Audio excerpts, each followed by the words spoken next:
This is the President McCormack Podcast with your host, Mark McCormack. All right, ladies and gentlemen, on the podcast today, my good friend, Robert Davis. Thanks so much for having me, man. Absolutely. This is exciting. So what'd you think when I first said come on the podcast? Honestly, I thought, I don't know why he wants to meet with me. You know what I mean? But yeah, I was obviously excited about it and was like, yeah, this will be a cool experience. And honestly, more than anything, just like, yeah, just really grateful. So excited to be with you, man. I love supporting Mark and everything you're a part of. So Oh, thanks, buddy. Yeah. So let's start off. So I asked this to a lot of people, but how did we meet? Man, we kind of have a crazy story. Yeah. I bet it's unique from most that you've interviewed, but I was on a leadership scholarship at UVU back in early, it was probably 2010, 2011. I had a leadership scholarship that I had received, and part of that was we were assigned mentors, people from the community, successful individuals from all different walks of life, each quarter. And so, I mean, the leadership program at UVU at the time was, I don't know how big compared from a national stage, but it was a pretty big leadership program. And so I think they broke us up groups of like 5 or 10. And so there was quite a few mentors involved. Mark, you, my friend, were one of them. And you were assigned to my group that semester. And that's kind of where the relationship started. Just, you know what I mean? And you were a young guy. I mean, you had to have been. I was way young. So 2010, I would have been 30 or 29. Yeah. So and that was and you were the third group that I had. And so like the age isn't that different, right? I mean, I think 24 at the time, 23 or something like that. And so yeah, you were a mentor, and I always liked it. You're your high energy and some of the cool, I feel like you really care. Like I remember we went on some trips to Heber, met some individuals that were meaningful to you, or Midway. Oh, really? Who was up there? I don't remember, honestly, but I remember you taking us to someone's house. Or we interviewed a few individuals. I think that particular visit with. It was a lady or a husband, or was it a husband and a wife, or a guy and his daughter? But both of them had quite resumes. But they helped us like in the interview process, like for future jobs and basically elevator speeches, things like that. But it was just cool advice from them, and you could just tell you genuinely cared about us.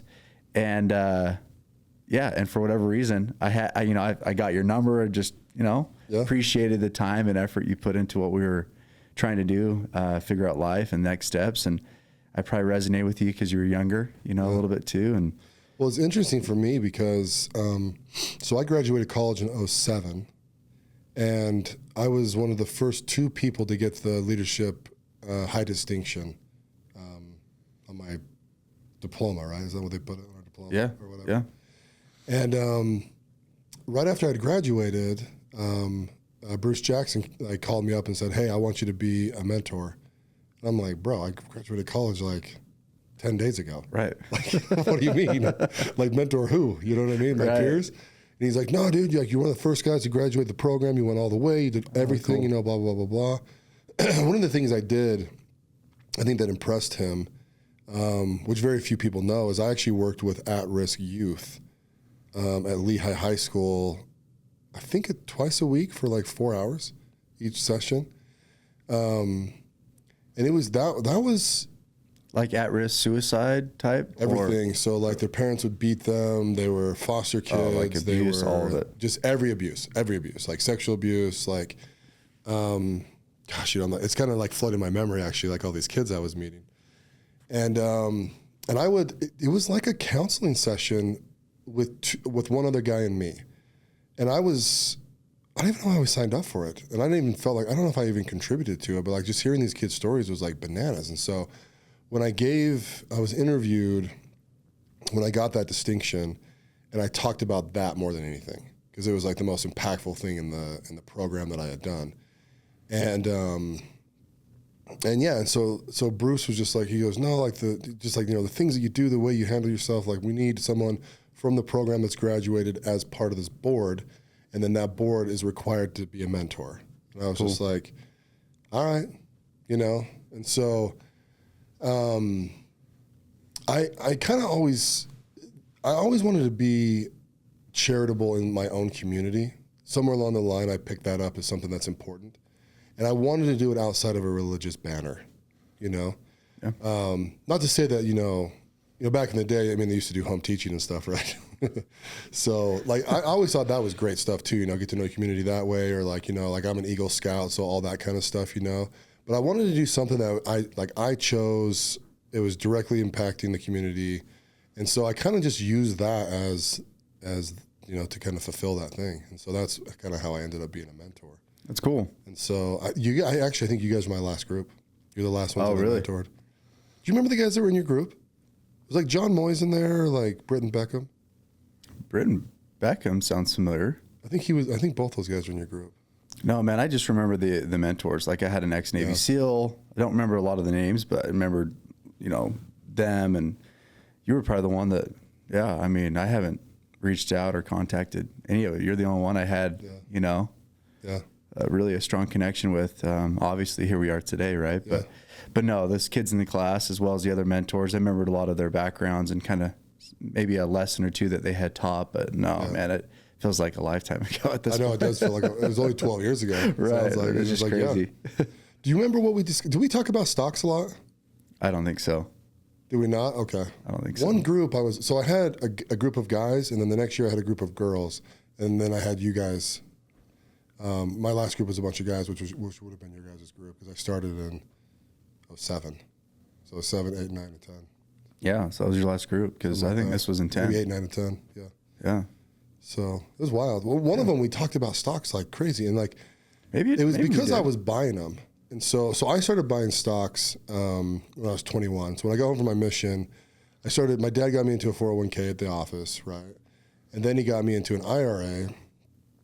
And then he just suggested that I open a brokerage account. And so I was like, oh, okay. So I was kind of just messing around with it, like I would do like a couple $100 here, a couple $100 there, like if I got like a tax return of like $1,200, I put it all in there, something like that.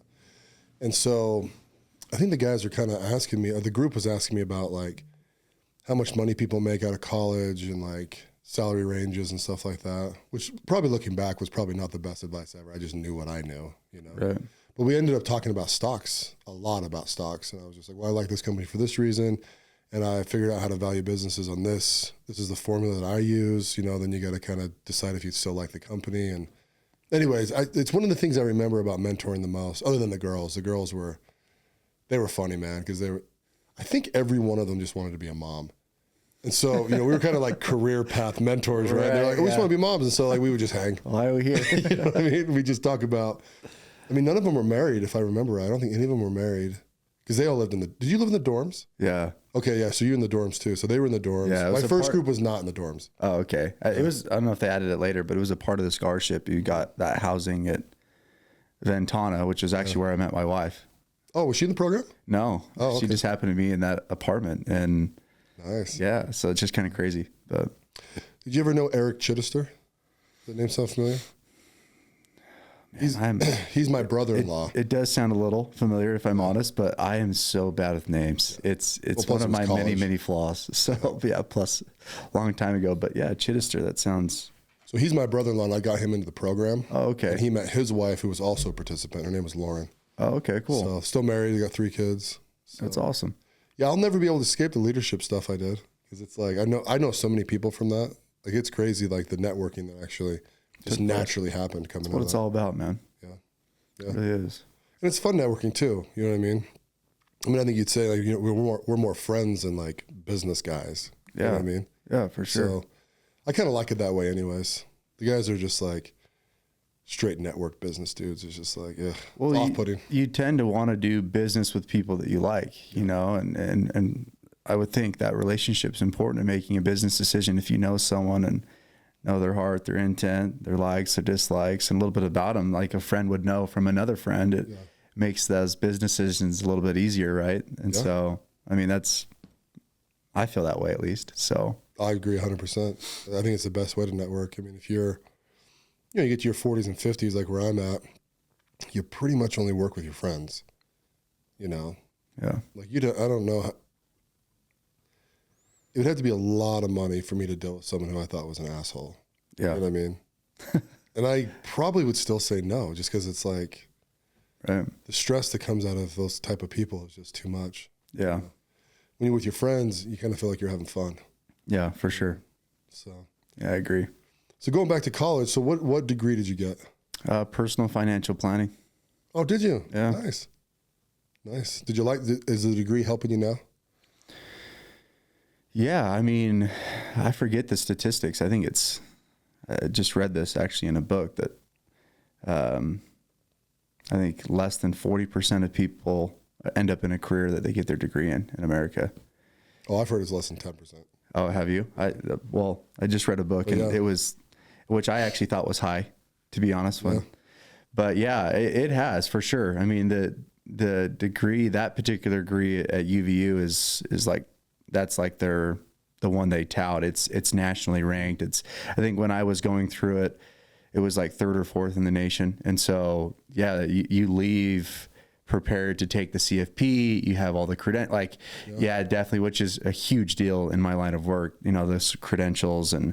But yeah, I would say it totally has. And it was a fun program. I mean, it definitely was learning about things that you talk about on a regular basis. You know what I mean? Some of the, obviously not as much, but yeah, you cover, I'd say 90% of the material are things that apply, on a regular basis for sure, which has been amazing. I've loved it.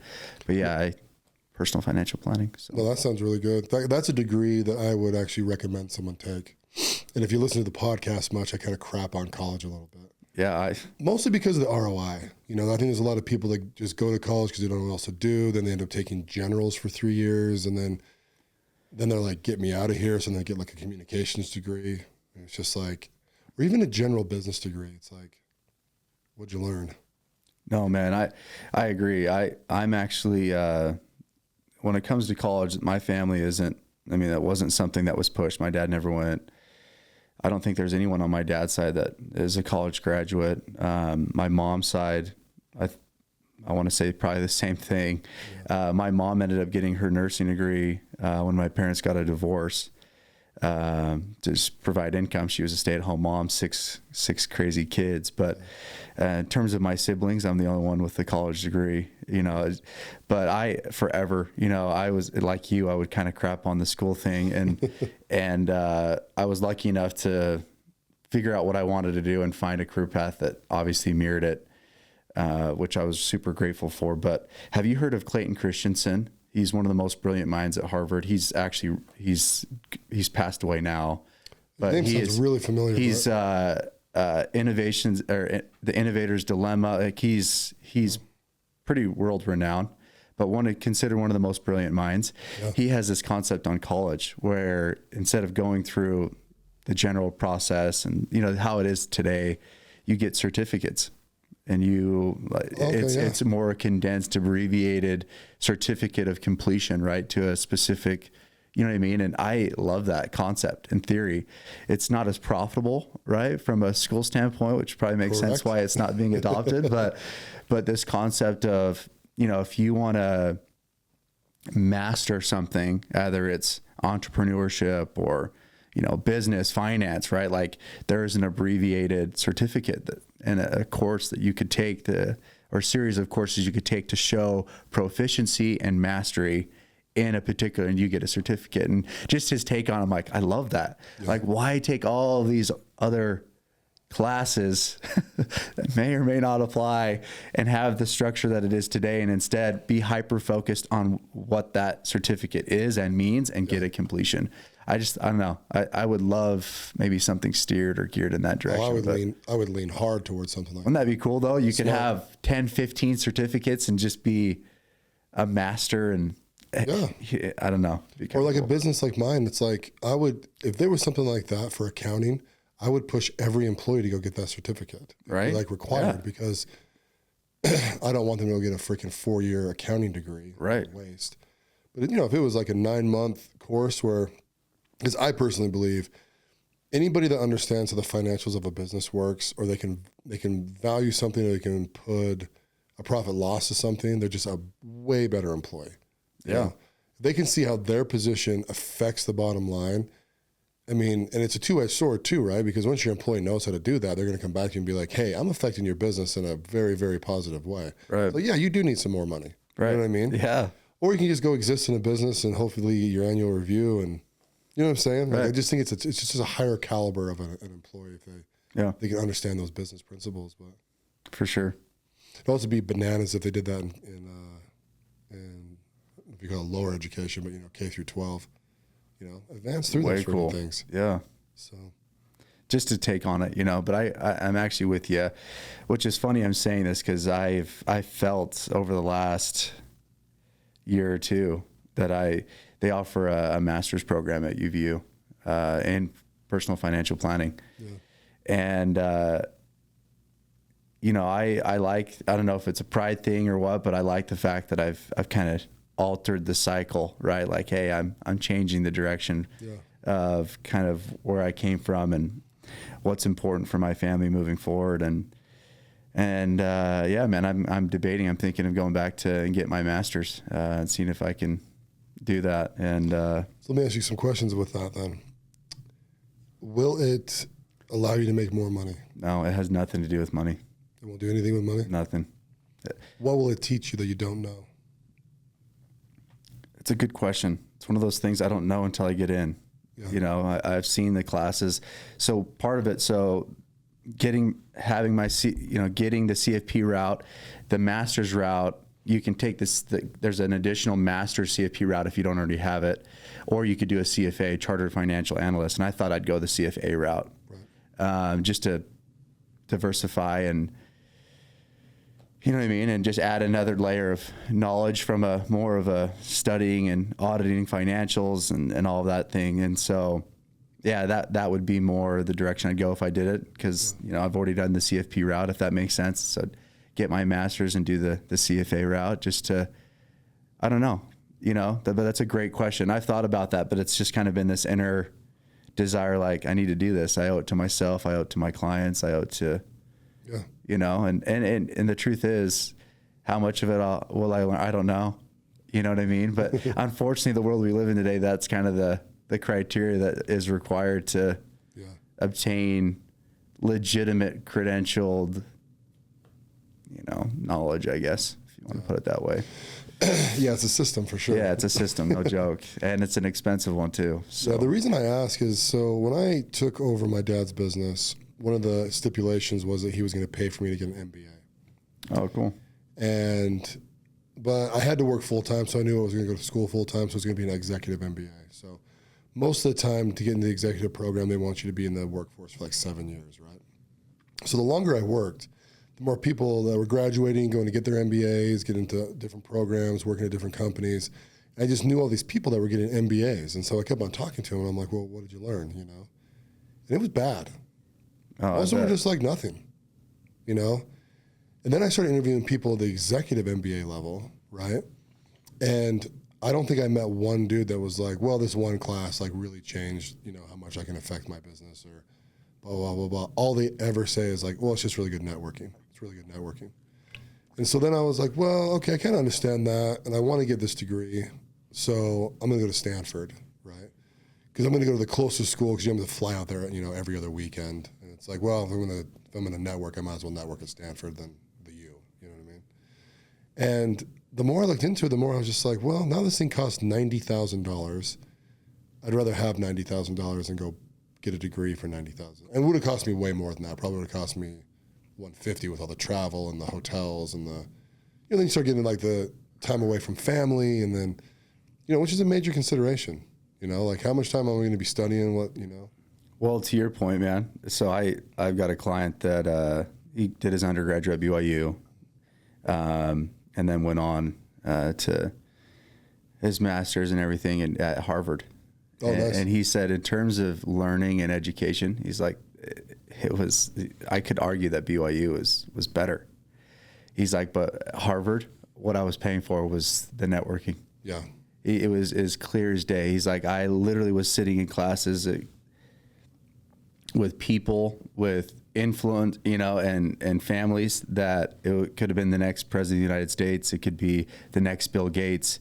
I mean, there's just a totally different feel, and the networking is by far the value add, right? You go to a Harvard, and that's really what you're paying for. He said it wasn't that the teachers were so much more sophisticated or so much better. The learning was far superior than BYU. He's like, I could argue I learned more at BYU than I did at Harvard, but the people I was rubbing shoulder with, you pay a premium. You know what I mean? Like almost can't replicate it. Yeah, you can't. And but yeah, to your point, you know what I mean? So it's interesting. Granted, that's one person's experience, but I feel like I've talked to a number of people and have said a similar sentiment. So I've talked to a couple hundred people with MBAs. Yeah. It's funny, man, because the other side of that too is once you pay for it, you've got to keep the value there, right? So then you talk to certain people with MBAs and they're just like, oh yeah, greatest decision ever, right? Right. Well, why? You know, and then it just, networking. Right? Yeah, no one wants to say it was a total waste of time. Yeah. You just, I mean, it's like managerial accounting is managerial accounting. You know what I mean? Once you know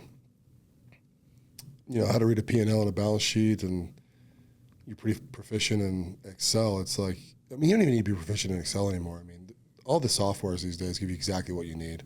Yeah. And if you don't, you can go buy something like Domo that gives you a dashboard of anything you could possibly imagine. And then you just have to be a good decision maker from that point. Right. And so, I don't know, it's just interesting. College is very interesting because I still think that for certain degrees, college is an absolute must. Like you have to go and do that. And then other times I'm like, man, but would you rather have, the work experience or would you rather have the degree? And so. And I think the goal of college is to get the degree to get the work experience. But in some case, I think I mean, you go to school to get the job, right? To get the work experience. But to your point, right? It's a lot of people don't even, from what I read, I thought it was 40%, but 60% of people aren't even ending up in a workplace that's even related to their career. So that's the disconnect, And the other bad thing about college, and then we'll stop talking about the bad of college, is the debt load. We're like $1.6 trillion. Yeah. It's bananas, dude. Yeah, it is. I've heard stats in there too. 40 to 60% of those people aren't even in the workforce. Like they're women who are stay-at-home moms now, or they're dead. I mean, there's like all these little things that add up to like most of that debt is really, it's just sitting there and it just grows and grows and grows and grows. And it's just like bananas. And it's like, you look at all these college campuses and it's like, they're not hurting for money. I mean, look at UVU. UVU is a gorgeous campus. You want to see a really nice one? Well, BYU is super nice, but University of Utah is insanely nice. Yeah, located right up against the mountains like that. All three of those that you just mentioned, beautiful locations. Yeah, and BYU can do whatever it wants. It's got private money, right? So build whatever. The other two are state-sponsored schools, and they're just like, they get all their money, from our state, and they build. I mean, there's some expensive freaking buildings up there. For sure. We do a lot of them. Yeah. With whiteboards and, athletic equipment, all that kind of stuff. We see these plans all the time. They're not hurting for money, but there's a lot of debt out there. For sure. A lot of debt. So all right, so post-college, what's the first job you got? Post-college? Right after college, I was working through college. What'd you do? So I going through school, I had a lot of sales jobs. One in particular, this is when Gold's Gym was around, pre-Vasa. They had this concept that me and a buddy were kind of guinea pigging, which was a $10 a month membership. Oh, okay. And they hadn't created it's called Gold's Gym Express as this $10 a month concept. And so while I was going to school, he and I knocked on all of these college dorms, pitching this idea you could sign up for, Gold's Gym for $10 a month on a month-to-month basis.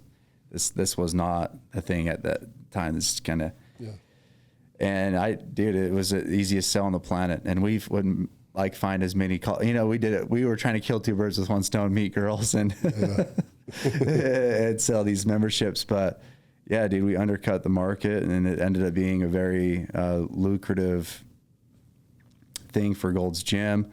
And did that for a while I was going through school. And then from there, what did I do after Gold's Gym?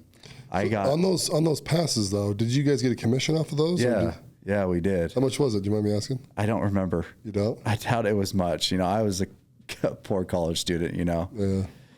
But ended up dating this girl in Draper, and she had some connections at 1-800-CONTACTS, which is, and then ended up applying to be closer to her, and got the job, and was there for a number of years, and moved up to management, and just had a great experience there. But yeah, did that through there, and then got married. After I got married, I had I left Contacts. I was offered a position at Vivint headquarters to be a trainer on their corporate inside sales. And so went and did that, and graduated. How'd you like Vivint? Vivint was a great experience. I can't say anything bad about Vivint. I didn't necessarily feel like the inside culture, the corporate culture, and the door-to-door culture are a little bit different, and I actually participated in both. I did the training for a year, and then, believe it or not, Vivint had this huge layoff. They were, I think, just they let go all of the trainers, they weren't doing it, basically new hiring, and so anything that was involved in new hiring, they essentially let go. And so it's actually a crazy story. So, I'll never forget it. I had my father-in-law has been working in the food and beverage industry forever. And I think he's had just really a tremendous bad luck, because he's worked in the country club business. And so as I've, gone to these country club businesses and these country clubs and met members and how much they rave about him. And then it's weird, like he gets let go, but he was so loved by everyone minus the people above him. Yeah. I don't know if he was like threatening to them or what, but he just had a really bad track record. Long story short, at the time he was not working, kind of looking, and didn't want to get back into the food and beverage, even though that's all his career. And I said, come sell indoor, like come inside sales, come do it. They make pretty good money. And, and he ended up getting him the job. And, he went through my training class. I was the trainer at the time, so it was just kind of strange, and fun. But they did this big layoff. I mean, it wasn't 2-3 weeks after his training class that they did this huge layoff to cut some of the fat from the books. And I think they were getting ready to sell or do something with Blackstone at the time. And I'll never forget it. So he got laid off. He was down in the lobby, face in his hands, emotional, and I just got laid off, and he'd been down there, I think, for an hour or something. They had done it at different times, but they had basically laid off the whole new hired class. And then I was an hour or two later on the management side or the training side. And I walked down and saw him. I put my hand on his shoulder and I walked him across the street. You know how there's multiple buildings at that Vivint? Across the street in that same development is where a lot of the door-to-door and the executive team on multiple floors above. I walked across, and at the time I'm living in the basement apartment of one of the top regionals in the company. And he had been in my ear for a minute, like, hey, you got to come sell for us. Got to come sell door to door. So he and I put my arm around his shoulder, said, come with me, walked across that parking lot into his office and said, we're ready to go sell for you this summer. And right on the spot, boom, he was like, let's roll. And he was super excited because he had been wanting to recruit me for a minute. Yeah. And so I was like, let's roll. Like, now's the time. If we're going to do this, let's do it. Well, it's interesting, leading up to that, that whole series of events is somewhat crazy because one of my big mentors, who I work with today, he's one of the partners of the firm. When I was in a leadership program, I had one of the advices I received. This is kind of, the story's coming full circle now. Was the advice I got from an ex-Navy SEAL. I think I mentioned him. Is he said, take as many people out to lunch as you can, and ask them all the difficult questions and all of the professional careers that you're interested in. Because that was my big concern. I was passionate about a lot of different things. And his advice to me was, take as many people in these careers that you know to lunch and ask them all of the questions. Would they go back and do the same thing if they could? What do they hate about their job? Just all of those questions, right? And back then, when I had taken that advice, I thought, okay, who can I take to lunch? Who do I know? And this partner of the firm, he's the first lunch I ever took and the only lunch I ever took. Oh, nice. Yeah. And,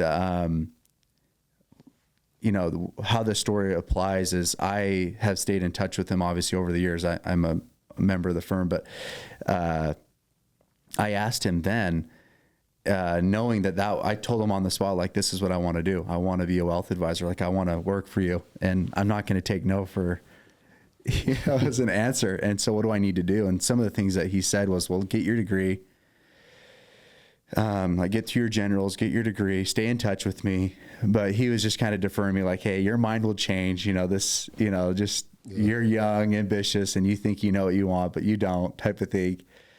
But I made it very clear to him, and every year or so I was following up, like, hey, I'm in the personal financial program. I'm coming, baby. Like, get ready, type of thing. Yeah. But in that time period, I had reached out to him and said, hey, and this is while I was working, so the layoff hadn't happened yet, but I saw the type of money these guys were making on the doors as well as on the phones, way more than I was as a trainer. And I thought, I told him, I just said, hey, there's an opportunity here. The guy I live in his basement's telling me, every day to come sell for him. What do you think? And I was nearing really close to graduating at this point. And he actually, if it weren't for him, I don't know if I would have done it. Cause I always kind of told myself, like, it's just not for me. Like, I'm not a door-to-door guy. I'm not going to do it. Not that I'm bad or anything. It isn't something that resonated. And he was like, you know what? It may be a good opportunity. Like, if you do ever decide, I will tell you this, when you start in my line of work, when you start in this business, you will be poorer than church mice for 5 years plus. Yeah. Like, it just takes time, unless you know a lot of millionaires, which at your age, I don't know how many millionaires are wanting you to manage their money. Right. And he just kept it really just like, I'm just telling you from my experience, you will need to save as much money as you physically can when you start, because when you start, you won't make anything, and you won't for years. And being newly married and the pressures of, just life and starting a family, he's like, this isn't a joke. Like, that's the best advice I can give you. So if you feel like you can go and do door to door and you can save a ton of cash right before you graduate, then, and so what was weird, now fast forward, he had planted that seed, and I was like, yeah, okay. The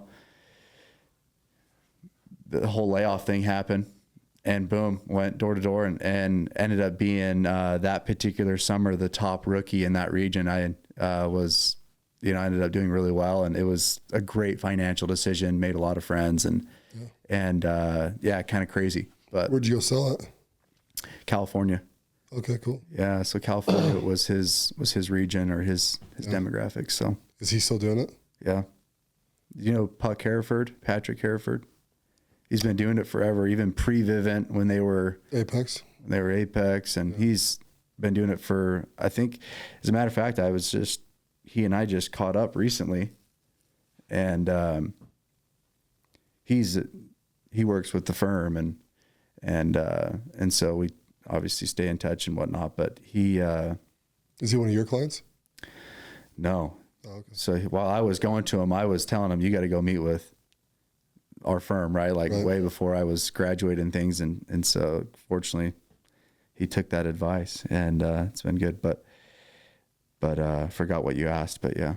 So I was just wondering where you guys did the sales at. And then, yeah, California. And he's been doing it for, I think he said when I talked to him last, that's what it was. I think he's on his 17th or 18th year. is he really? Yeah. Or 16th, right around there. Yeah, I believe it. I got home from my mission in like December, like, I don't know, 10th or something like that, right? So I got home, I went and took the aptitude test for UVU, and, you know, that's a whole nother story on its own. Sure. I bombed it.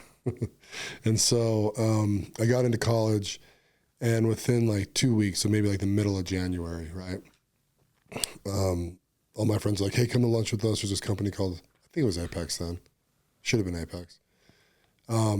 They do summer sales, blah, blah, blah. Everyone makes all this money. I'm like, oh, okay. So we go down to, what's that little Italian joint down by Macaroni Grill?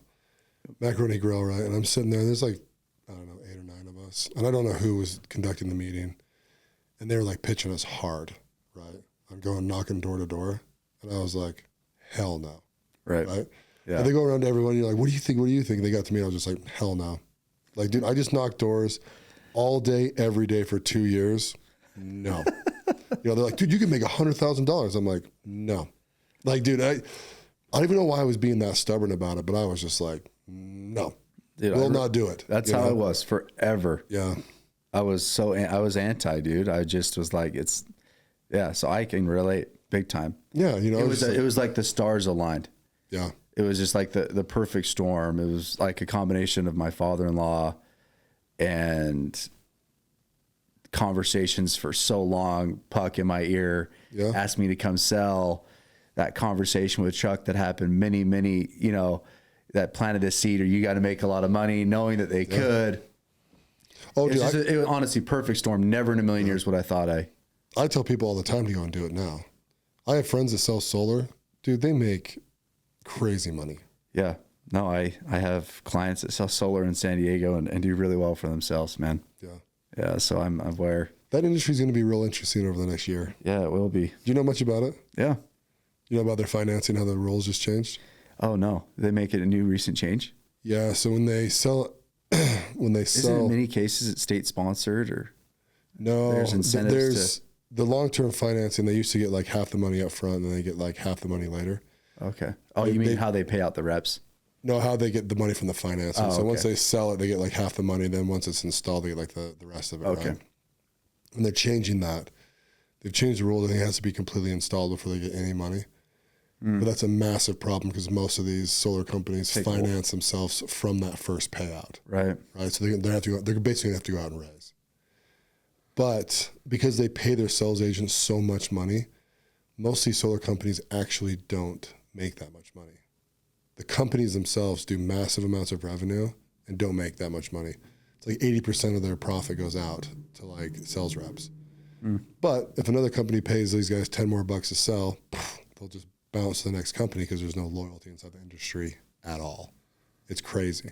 And so those numbers might be a tad bit exaggerated, but it's a wild world out there in the solar business. But to be an agent is the best spot to be in.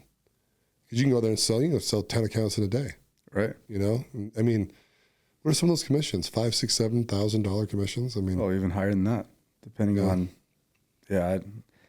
I've heard they're as high as 15, but it just seems bananas to me that they would pay that. But Well, yeah. I've heard some pretty crazy, you know, I've heard some like, yeah, dude, I made like 30 grand on that house or something. I'm like, wow. So it's a nice sale. insane. We got to come up with something we can sell and make 30 grand off. Yeah, for real. Software. Yeah. That's probably the next best thing to do. So how many summers did you sell? One. Oh, just one? That's it. Yeah, dude.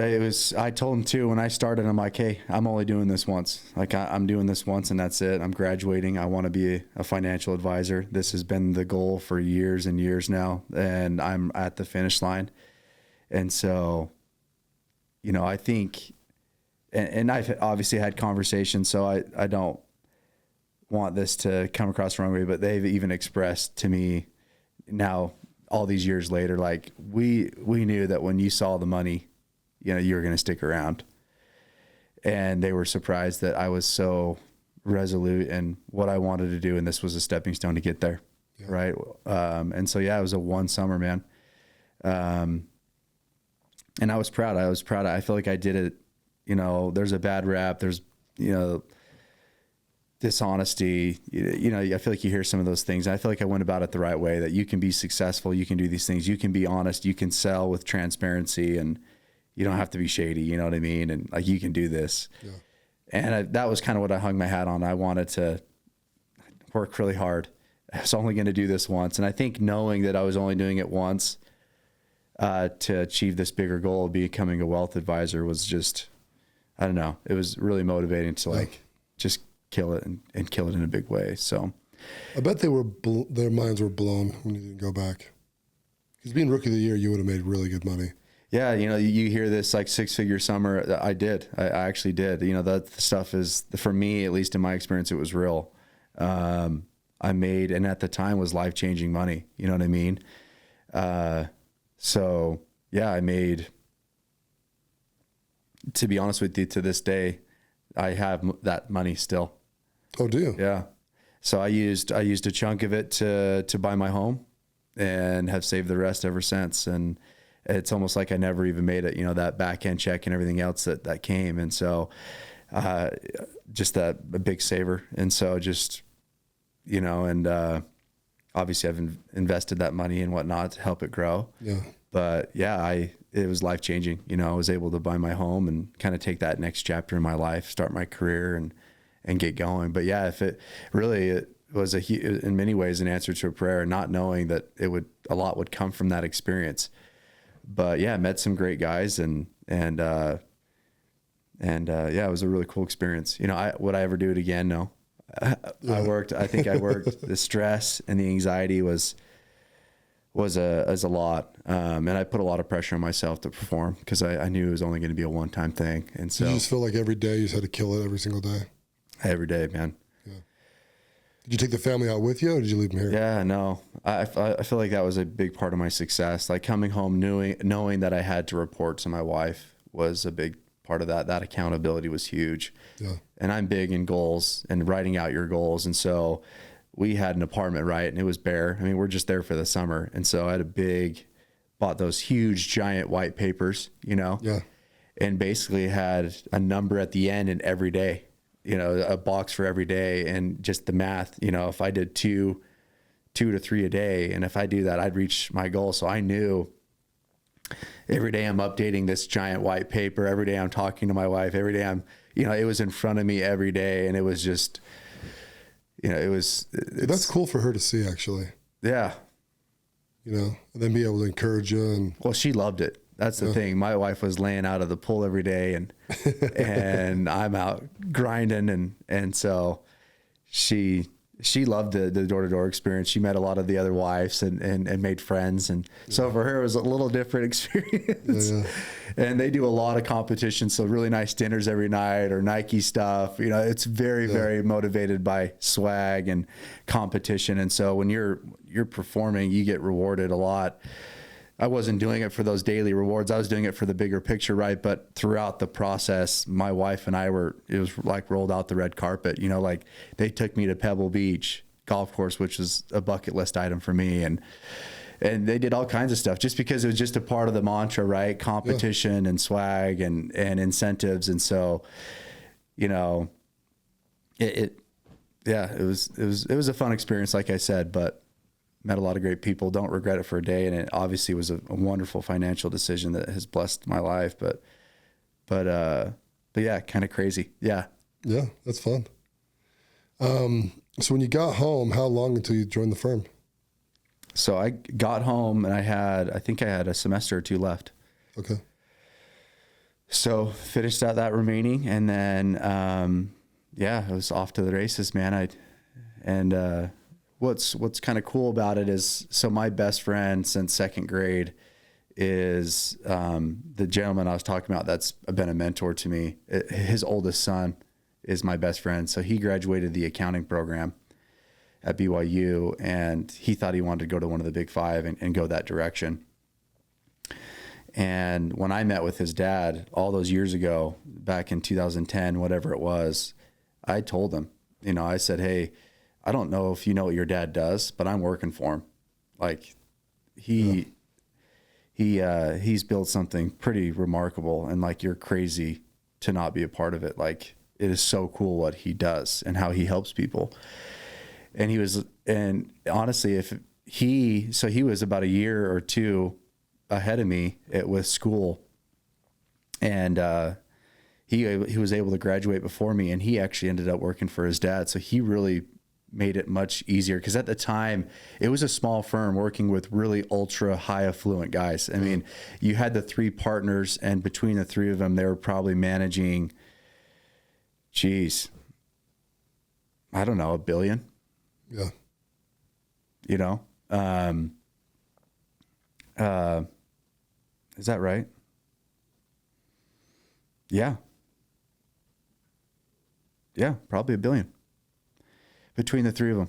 So that was their demographic, ultra high net worth. And they're like, we're not going to train these guys, these young kids coming out of college. Like, yeah.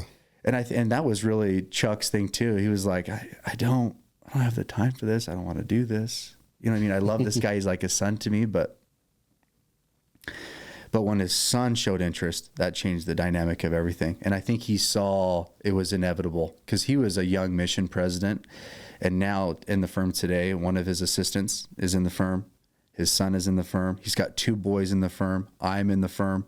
All of these next generation advisors are coming up, including the other partner's nephew. One of the other, the third partner, one of his missionaries. So it's just crazy to see this next generation of advisors, this youth, come in and kind of take over that succession planning, right? Well, that's good. But yeah, if it weren't for him, he really paved the way, because I think at the time they were just really good at what they did. They had they were kind of in there, they had a well-oiled machine. But now, I mean, you look at us, I mean, since this younger group has come up, I think we manage we're over 2 billion, you know, and we're growing a ton. You know, we've brought a lot of value to, I think, the group. And so what's the name of the firm for everybody? The firm's was called the Insight Group and the Financial Insight Center. We just merged with a firm out of California about 2 years ago. So our name has changed.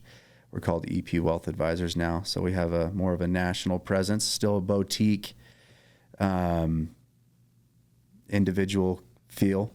You know, honestly, I feel like nothing's really changed on my day-to-day. We have more support, more options, you know, more availability in terms of services and things like that. But it just feels like a name change, which I like, you know, because I still feel like we're that really kind of boutique, individual, custom type niche. But yeah, so EP Wealth Advisors. So why were you so dead set on working there? it was more working for him. I mean, it was the job for sure that was really appealing, but not to get, there's no way around it, not to get spiritual with you or anything, but when I met with him, I felt something inside that was that I'd felt before. Yeah. And that I'd become accustomed to over 2 years. And it was something inside that it just felt really right. Like this was something God wanted me to do. It was just it felt which is why I was so motivated to do it and why I wasn't deviated from money and other things, from, some of the experiences that I shared. But yeah, I can honestly say, Mark, with every fiber of my being, like I left that lunch, and there's a reason why it was only one lunch. It was like, without a shadow of doubt, this was what I was meant to do for a career. I'm not sure why. No, I love that, dude. That's way cool. Yeah. So I feel really fortunate. You talk with a lot of people that make a lot of changes in their life by way of career and job, and it's pretty unique, I think, to know that you're meant to do something well before you're even doing it, and then getting in and actually it met this. It's actually met what I thought it would be, and then some. Like, it's been everything I hoped for, and more. Like, I truly can say I love it. I love what I do, and I'm very passionate about it. Yeah. No, I absolutely know you love it. So you would not be in it if you didn't, because how long of a road was it till you started making pretty good money? I mean, for me, I mean, I remember him saying it would be 5, and I remember being like, hey, I need this to be 2 or 3. In my mind, I think the competitive nature inside was like, how can I cut that number in half, right? Like, and he's been successful in his outright. So if I'm thinking he's thinking 5, I can cut that in half. That's a good trajectory. And I feel like I feel like that was pretty accurate for me. I was able to attain some of those goals and do it in right around that same. But yeah, I would say, yeah, I mean, I don't feel like I really turned the corner per se after about 3 years, you know? Yeah. So if you're not familiar with how that works, so we're a fee only, and there's a few different ways that people are compensated in this line of work. You've got your typical commission, and then you've got fee based, which is a combination of commission and fee based products, and then you've got fee only, which I can break all 3 of those down for you. But being fee only is really, we don't sell anything by commission. We don't sell any insurance products. We don't sell any annuities. We don't sell anything that can generate any money up front. Like, we are literally paid in arrears, and it's a fee over a 1-year time, right? And we're paid quarterly. So, I mean, do the math, you're right. And that full, like, let's just say, it's $1 million and we charge 1% on that, let's just say, for all of our services. Mm-hmm. Do the math. You don't get that full 1% until 12 months has passed, and you get paid quarterly on that. And I'm not even receiving 1%. There's a shared cost. There's overhead, right? Like, I wish I was taking home the full 1%. That's just not reality. Yeah. And so there's really this delicate balance, right? Like, it helps to service people with a lot more money. And the thing is the more money you manage, the lower the fee gets, right? So, but yeah, that's kind of how the structure works. And so, to make a decent living, you really have to, you know what I mean? It takes time. You don't really see the full benefit of a new client or the financial until a year is really technically passed, depending on the size. But yeah, it's just kind of it's a slow and steady progression, right? It's line upon line and growth upon growth type of thing. So it's just slow and steady. Yeah. It takes time. Did they give you any salary when you first started, or was it just straight commission? And that was that. Or I was aware of that from the start. That's just how the industry works, right? That's why he said, if you're going to come and do this, you've got to have some saved. You got to have some money saved to alleviate some of the pressure and the stress, because you would laugh if I told you how much money I made my first year. Laugh. Oh, yeah. It's really humbling, because I went from making, decent money, and I'll just tell you, dude, I think after taxes and everything, because of the money I spent to market and just help, I want to say it was like $4,000. Yeah. My first year. Is that crazy? It is crazy. But it's a true sacrifice, though. I mean, yeah, it's always been bigger picture, right? And this sounds cliche, and I don't know how to be more sincere or genuine than this, but it's never, I mean, obviously there's tremendous upside in what I do, and with time and longevity there, it can really, there's no ceiling but it was never about the money, man. It hasn't, and I hope I always maintain that perspective. I'm here to help people.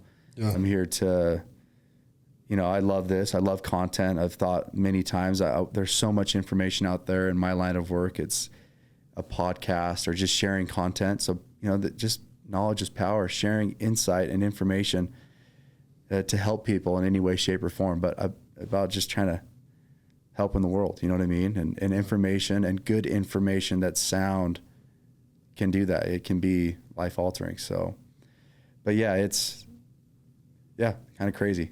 I don't know if I've ever told anyone that, to be honest, Mark. Oh, really? Yeah. Cool. Yeah. Like, no one knows that. It's probably easier to say that now than the first year you had it happen. Right? Yeah, for sure. No, I find it very fascinating, because I met with a guy when I was in college about becoming a stockbroker. It was very similar, where it was just like, yeah, man, you freaking eat what you kill. There's no safety net here. There's no. I mean, he was a little rough around me, more like, no one gives a shit about you until you actually, perform. Yeah. I was like, and to be honest with you, dude, maybe it was because I was more naive back then. I kind of loved it. I kind of loved that. I was like, cool, man, I'll freaking go in here and just strap it up and get going and just kind of go crazy. The good thing with me is when I graduated college, I didn't have any kids yet. So between my wife and I, we could live pretty freaking lean. And so I was very, very tempted to do that. I also met with, Bruce Jackson, obviously, right? Did you know Bruce Jackson, or was it? No, you don't know Bruce Jackson, do you? Not super well. His successors, who I know better, was Kurt. Kirk, right? yeah. Kirk. Crap. Yeah. I think it's Kirk. Yeah. Yeah, that's right. So Bruce was a very well-connected guy. He was a Harvard graduate, you know what I mean? Like, he was a tennis protege, like, very well-known, right? And really, really cool guy. He actually told me, he goes, dude, if you want to do stocks, he goes, I have friends that work on Wall Street. He goes, you can go live in their freaking basement and go sit in that front room until one of those guys gives you a job. Like, you just have to go beg and scratch and plead for them to work, and then you're going to have to go in there and perform, because if you don't, they'll just kick you out in 2 seconds, because they got 5,000 other people that want to go sit there, Right. I'm pretty glad I never became a stockbroker, to be honest. Wealth management would be more up my alley, but stockbrokers, straight up, you got to move stock, right? You got to talk your guys into buying and selling, because you don't make any commission unless they're buying and selling. And Right. Wolf of Wall Street has kind of made that a little more famous, and Panic Room and some of these movies kind of glorified all that, but it's not that different, So, but yeah, no, your path it's interesting, man. I think it's cool. I think almost nowadays people don't believe that's the way it's done. You know what I mean? What do you mean? I guess in what way? I talk to people where they're just like, all these guys make all this money, blah, blah, blah, blah, blah, blah. And it's just like, oh, they know somebody, or they know this, blah, blah, blah. And it's like, no, dude. Like, you knew someone, you still walked in there day one just like treated like anybody else, right? It's like, no, you got to go you're going to eat what you kill. You gotta earn it. You have to literally sacrifice and build this thing up. And they didn't. The best thing was they told you the absolute honest truth at the start, so you knew exactly what to expect. But outside of that, right? I mean, I think people think that the jobs are just handed down. Like, you just have to exist, and good things will happen to you. And it's just not true. No, it's not, man. So, it kind of bring this full circle too with this job, that I don't know if it's a subconscious thing too, but just the whole feeling like I was guided, directed. A lot of it has to do with my upbringing. My dad was super successful growing up. Did really well for himself, and we lived the type of lifestyle that people dream of. As a kid, I'm the youngest of 6, and so, but yeah, man, he had multiple private jets at one point. We had a 30 acres in Island Park in Idaho, on a 2 basically 7,000 square foot cabins, lakeside property, really nice, a beach house in Dana Point, California. Literally, you walk out your backyard, you're on the beach, like literally a beach house in a gated community. He had multiple like military grade Hummers. I mean, he had a lot. Our house was relatively modest. You wouldn't look at our house and be like, man, but he had a lot of toys, did a lot of fun, and we lived and did a lot of really cool experiences, but he lost everything. As a matter of fact, at the time, it was the largest bankruptcy filed in the state of Utah. Oh, wow. And so my dad went from, I saw one lifestyle that many people dream of that, is kind of fairy tale. And then in a short, anywhere from, 6, 8-ish years, dad divorced, parents, broken up, all of his belongings living in my brother's house type of thing. I mean, from zero to hero, lost everything. Jeez. And what's so ironic about all of this is all during this time, my dad's heyday, next door is this individual that's a partner of this firm who extended his hand many times, like, hey, if you ever want to talk financial planning, here to help. And obviously that advice was never taken. Yeah. And it's just crazy. So and to be honest, my dad's never recovered, financially speaking. It's been, granted, 18 plus years now. And that is, I think, in a strange way, influenced me in a big way to also do what I do. You know, it's just funny as I've been able to look back on life, like, why did I feel guided? Why did this feel so right? And I think it has to do with some of my childhood, is of seeing polar opposites in lifestyle of what money can provide, by way of experience and just opportunity. And so it's just been, it's pretty interesting, man. But yeah, I think like I said, subconsciously wanted to avoid that at all costs, you know, to be prudent, to be wise, and to help others make good decisions, right, that are sound, and you know, obviously take risks, but within reason, right, to never put all the chips on black or red, you know. You know, obviously there's a level of risk to what we do, and that's how you're going to generate returns, right, to expose that to risk. But you know, you can still be just as methodical about how much risk you take, as you evaluate the return and the possibility of return. And so, but yeah, just kind of interesting. I don't know if obviously we don't have any of those things, you know, he's never recovered, but yeah, man, for a while there, life was really kind of different, you know, from what it's been the last, you know, 2 decades. But yeah, so yeah, I mean, there's all these things that have kind of led me to feel the way that I do, and why I'm strongly, you know, why I'm as passionate as I am about financial planning and just wealth management as a whole. So do you still have a good relationship with your dad? I do. Yeah. I'm me and my, so we're a family of 6. I said that. I would say probably 2 or 3 of us have a relationship with him. He's unfortunately on not really talking terms with the oldest kids, and they were at an age where a lot of them were involving their friends and their dads in a lot of these business ventures, right? And so a lot of relationships and bridges were burned, and you know, obviously that hurts. You know, you bring your best friend and his dad into a business situation, and that doesn't work out. That can obviously be harmful to a relationship. But yeah, so yeah, I would say I do. But my experience is a little bit different from some of my other siblings. So yeah, gotcha.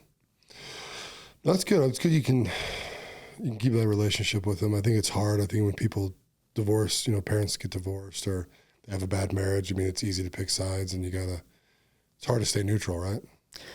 For sure. Yeah, no question. I mean, I was a junior in high school when it all went down, and it came out of left field. So, yeah, I feel like it turned my life upside down, but overnight I was asked to grow up, and you know, now I look back, and it's that challenge or that trial, whatever you want to call that, it's been one of the greatest blessings in my life. Just how I pursued my career, to my wife, you know, seeking a spouse, you know what I mean? It's really enhanced, and you know, how I went about doing all that without that experience. Not to say I would have been casual, but but it made you more wise.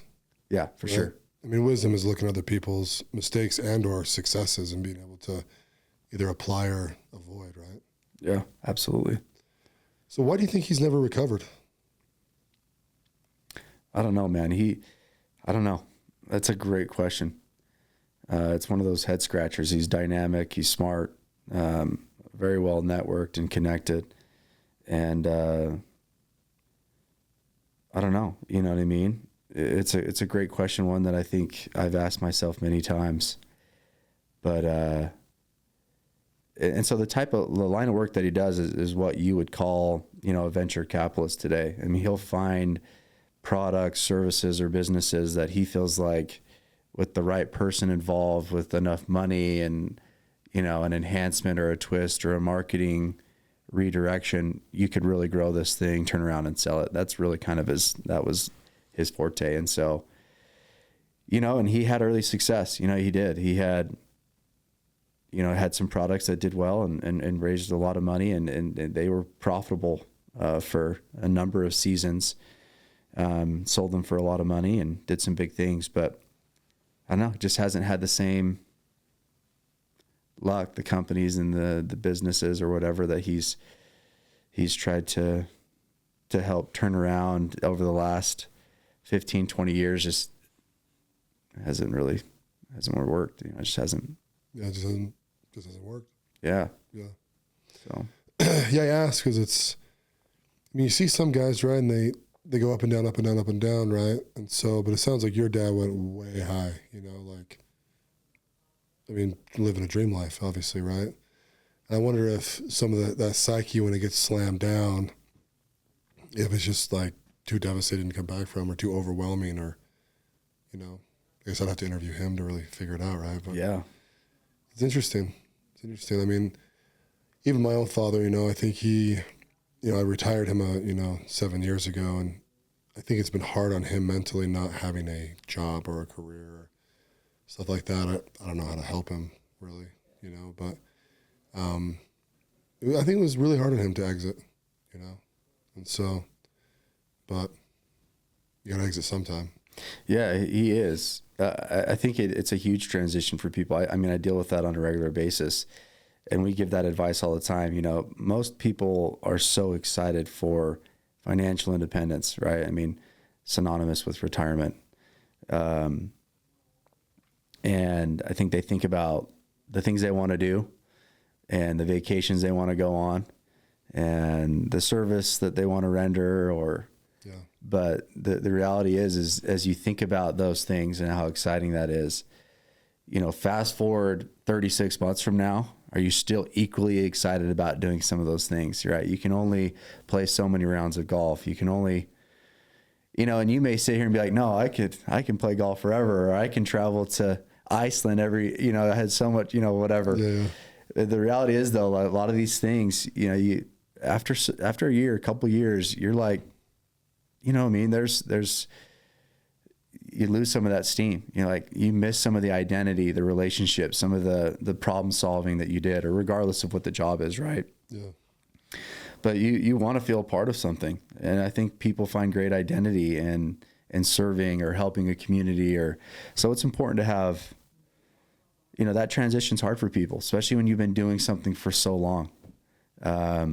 To transition to that next chapter of your life the fact that you can do that's a huge win, right? And yeah. But some need some really like kind of behavioral coaching. Like, this is okay. You can spend this money. You can take that big cruise trip with all of your kids and your great grandkids. You can do these things. Like, you're not taking any of this with you, right? Like, you're fine. And it's funny. You'd be surprised. There's some clients that need that type of reassurance. Like, you're all right. You know what I mean? I'm sure. Oh yeah. No, I've talked to a few people that are pretty wealthy and they're like, oh man, what if this runs out? And it's like, well, if I put this into an Excel spreadsheet, dude, you're going to have to make some real bad decisions for this to run out. That's the thing though. Intuitively, those wires don't connect, you know what I mean? But yeah, interesting. But I'm actually really fascinated with, just read a great book called The Psychology of Money. Would highly recommend it. Just really fascinating read. As a matter of fact, I've read it twice this year. Oh, wow. You do the book club thing, right? I do. Yeah. Never stop learning. Yeah. Shout out to the book club. Nice, dude. Yeah, man. And that actually wasn't one of the book club reads. It was, okay. Yeah, just one that was recommended to me and read it and loved. But I'm really, that's actually going back to the UVU program. One of my favorite courses was behavioral science, right? Some of the science behind why people think the way they do around money, things like that. But no, man, yeah. Psychology around money is a crazy thing. Oh yeah. People act and respond in really different ways when it comes to money. Very interesting. Well, my friend, it's time for your best 2 minutes of advice. You ready? Lay it out there. 2 minutes of advice.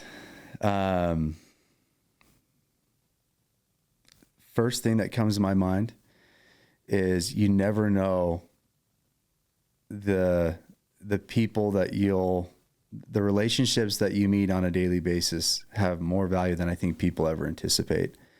So being kind, loving, and connected with everyone that you meet is a huge deal. You just never know why you cross paths with people. And I think maintaining that perspective will pay dividends for the rest of your life. So always trying to maintain positive relationships with everyone that you meet, because I think we meet everyone for a reason. I'd say first and foremost, networking's been just a huge blessing in my life, and it's opened so many doors. And I've learned so much from so many wonderful people. Like I so first and foremost, even this is an example of that. But yeah, I would say that, like, be kind, loving, and nice to everyone that you meet, but maintain, you meet everyone for a reason. And if you can maintain that, that's a big deal. The second piece of advice that I would give is,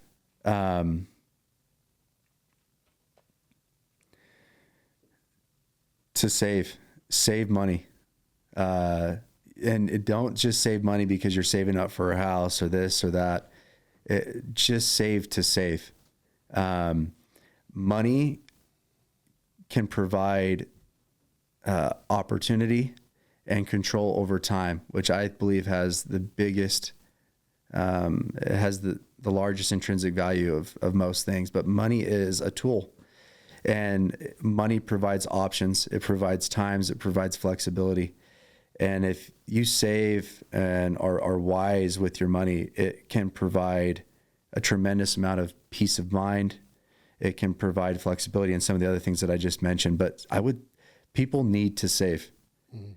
And I don't just mean in retirement accounts. I think the average retirement account from age 30 on to 60 plus is like, I want to say it's like $40,000 is the average balance in a 401k. It's just insane. Now, keep in mind, the 401k has only been around since, I think, 78. The Roth since 98, which is crazy, the Roth IRA. So we're still babies at this, right? I mean, I know the market's been around for a long time, but some of these vehicles, they haven't, you know what I mean? And we're not as seasoned as people think, but saving is an everlasting principle that, you know what I mean? It's real wealth. It's people don't see what's in your savings account. That is wealth. People can be rich. That doesn't mean they're wealthy. You need a certain amount of income to apply for a loan for a huge house or a car, right? But true wealth is the things that people can't see. Yeah. You know what I mean? They don't see what's in your checking and savings. They don't see what's in your 401k. That's real wealth, right? So that's the next piece of advice, is shifting the way you think about the world, keeping up with the Joneses, that type of stuff.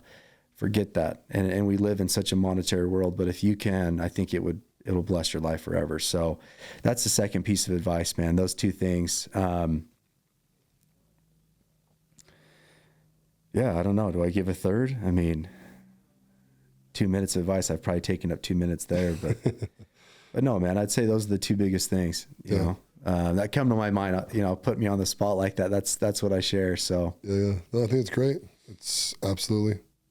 So I've always said, I used to say things were easy, and what I really mean is they're simple.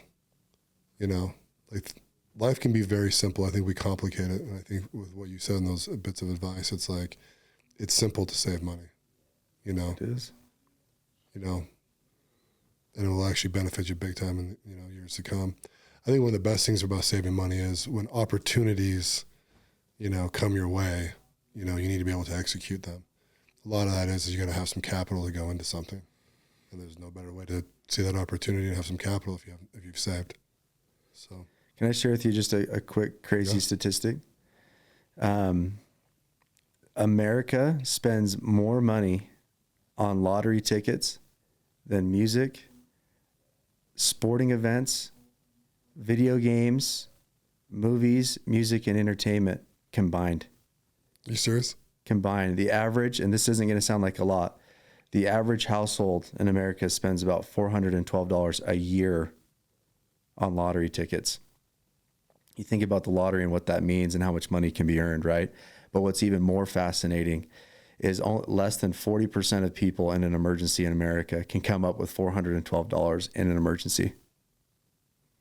So, yet these people, which is the poor, are spending so much money on lottery tickets for this one in a zillion chance of winning the lottery. Yeah. And yet it's the very money that they could be saving to come up with in an emergency, right? That is a real life. If there's one thing I know is that unforeseen events are going to take place in someone's life, right? An emergency will happen no matter what. Yeah. They will. right? That's one thing I can guarantee everyone on this podcast, you, everyone, some unforeseen event will take place in your life. It will. But it's just fascinating, right? That, less than 40% of Americans can't come up with $412 in an emergency if they needed to. And to me, it just highlights that we live in a world, what good is money if it's not being spent? But we need to reverse that thinking, right? Money is a tool. Money is, I don't know if call it whatever you want, but it's a tool. It provides time, options, like those things that I said, but just, I don't know, something that I'll share with you, but just kind of interesting. So, well, money's a tool. And if you don't think it's a tool, you're foolish. Yeah. That's all it is, actually, is a tool. Yeah. So. Well, good, man. But thanks for coming on the podcast. No, man, I can't thank you enough.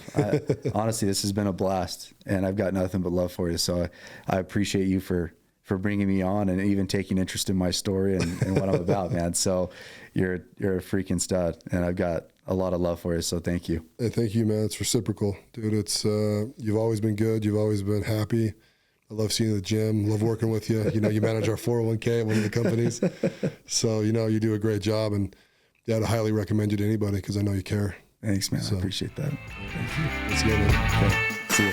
Thanks for listening to the President McCormack Podcast, brought to you by McCormack Foundation, Saxton Fund, ADP Lemco, and Professional Floor Systems. Make sure you subscribe to the podcast and keep up with Mark on Instagram @President McCormack.